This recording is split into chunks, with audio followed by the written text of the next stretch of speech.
This is Michael Orrell of MobileBurn.com, and today I have with me the RIM BlackBerry Curve 8900 for T-Mobile USA.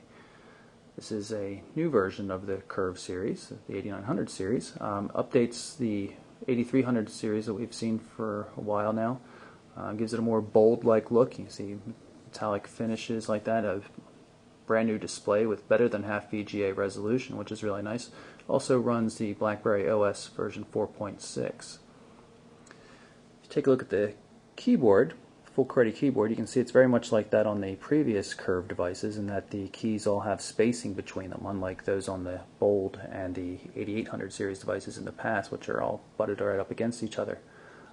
Personally, I find this keyboard even better than the one on the Bold.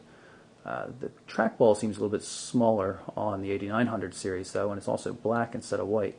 I'm not as much a fan of that. It seems a little bit harder to press down, a little less convenient. Still very usable, but not as good as the one before. User-definable function keys on the side. They can be set up to activate the camera or voice dialing, things like that. Volume control, a real 3.5mm audio jack, micro SD for charging and USB connections. Back panel here, even though it has a kind of metallic look to it, is actually plastic. And I don't know if you can hear that, but it doesn't sit that tightly. It's not really that tight fitting. It gives the device a little bit of a cheap feel to it, in spite of the fact that it looks quite rich. On the back here, you can see the 3.2 megapixel autofocus camera with the flash.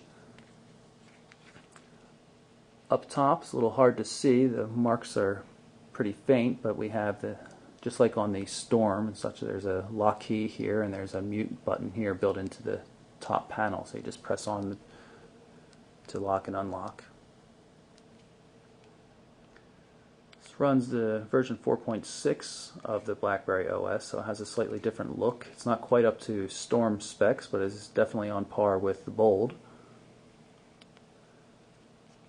UMA device. You can see if you look in the upper right hand corner, we're on a Wi-Fi connection right now for voice data messaging, and that works with T-Mobile's Hotspot at Home service.